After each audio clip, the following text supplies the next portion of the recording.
Ang kwento po natin ngayon ay nangyari sa pugsod ng Cebu, ang Mandaue. Ito ay ang naging kahila-hilakbot na pagkakatagpo ng mga pinagpira-pirasong katawan ng isang real estate professional at runner na si Angeli Lopez Quintanar. Ang kaso ay binansagan din nila na Chop-Chop Lady ng Cebu.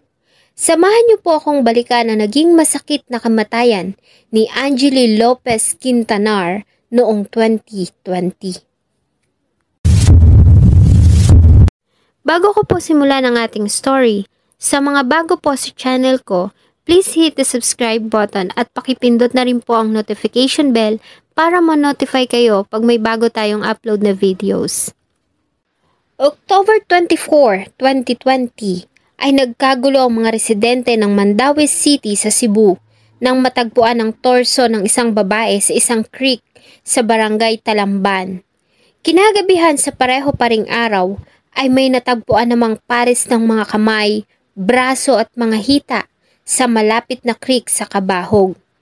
Ang mga bahagi ng katawan ay nakabalot sa itim na cling wrap at hinihinalang itinapon sa magkaibang lugar.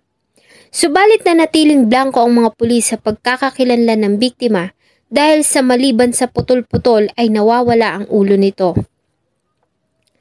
Makalipas ang ilang araw noong October 31, 2020 ay natagpuan ang nawawalang bahagi sa isang creek malapit sa Mandaue City. At kahit pa nga natagpuan ang ulo ng biktima ay naging palaisipan pa rin sa mga pulis ang pagkakakilanlan nito. Agad naman na nakipagtulungan ang Talamban Police sa Mandaue City Police Office para alamin kung sino ang biktima at kung paano nito sinapit ang karumal-dumal na kamatayan.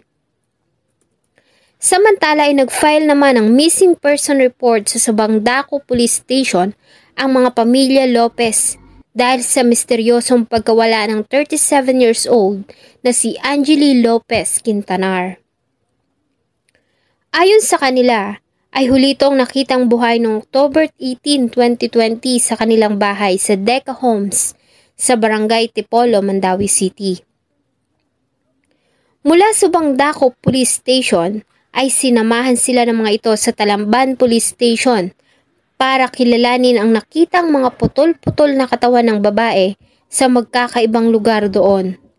Nasa advanced decomposition na ang katawan ng biktima ng matagpuan, kaya naman ay imposible nang makilala ito base sa mga larawan na ipinakita sa kanila.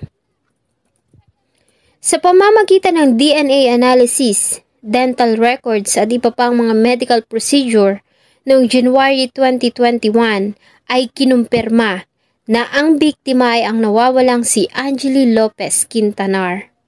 Agad na nagsagawa ng background check at formal investigation ng mga pulis ng Mandaue tungkol sa biktima. Napag-alaman nila na ang biktima kasama ang asawa at anak ay naninirahan sa Deca Home sa Barangay Tipolo, Mandaue City. Huling nakitang buhay si Angeli noong October 18, 2020 na magtungo ito sa bahay ng mga kapitbahay kasama ang anak. Ayon sa mga kaibigan na huli nitong nakasama, ay inihatid pa nila ang mag-ina noong gabi sa kanilang tirahan. Iyon na umano ang huling beses na nakita nila si Angeli na buhay. Nagawa ding makapanayam ng mga investigador ang kapitbahay ng mga biktima at malapit na kaibigan ng asawa ni Angeli na si Mark Daniel Trapp C. At ayon dito, ay madalas na mag-away ang mag-asawa. Minsan ay naikwento umano sa kanya ni Harold, asawa ng biktima, na nahuli nito si Angeli na may kasamang lalaki sa loob ng kanilang bahay.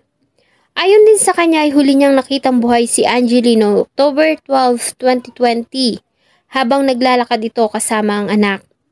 Makalipas ang isang linggo ay inimbitahan siya ni Harold para mag-inuman, ngunit katakataka umano nang mapansin niya na may mga tape ang mga daliri nito. Nang kanyang tanungin ay sinabi umano nito sa wikang Cebuano na para walang maiwang fingerprints bilang ebidensya. Ang mga katagang iyon umano ang naging dahilan para tanggihan niya ang alok nitong inuman. Maliban dito ay ilang kaibigan din ng biktima ang nagsabi na naikwento umano sa kanila ni Angeli na kung anuman ang mangyaring masama sa kanya ay walang ibang sisisihin kundi ang kanyang asawa. Katakataka din na 4 na araw na iniwan ni Harold sa pangangalaga ng kaibigang Indian National ang anak mula ng misteryosong mawala ang asawa. Nalaman din nila na minsan nang inireklamo ni Anjali ang asawa sa kasong Vow C at hindi pa man nalalaman ng pagkakakinanla ng mga natagpuang katawan ay nilisan ni Harold ang kanilang tahanan at lumipat sa Argao. Dahil sa mga circumstantial evidence, ay itinuring si Harold Quintanar na person of interest sa pagkamatay ng kanyang asawa. Subalit mariin niya itong itinanggi. Ayon sa kanya, ay mali lamang ang pagkakaintindi ng mga kaibigan ni Anjali sa mga sinabi nito. Ito umano ay sinabi ng asawa na kung may mangyaring masama dito, ay siya lamang ang hahanapin sapagkat siya ang asawa nito bilang kanyang guardian. Ayon din sa kanya, hindi niya iyon magagawa sa asawa dahil sa mahal na mahal niya ito. February 2021 ay formal nang nagsampa ng kasong parricide ang kapatid ni Anjali na si Analu Lopez sa Mandawi City Prosecutor's Office laban kay Harold Quintanar. June 1, 2021, matapos ang mahabang investigasyon, ay nakakita ang Mandawi City Prosecutor's Office ng probable cause para sampahan ng kasong parricide si Harold Carillo Quintanar.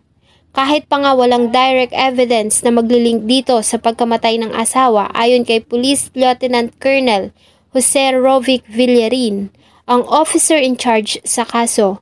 Selos ang nakikita nilang posibleng dahilan o motibo kung bakit nito napatay ang asawa.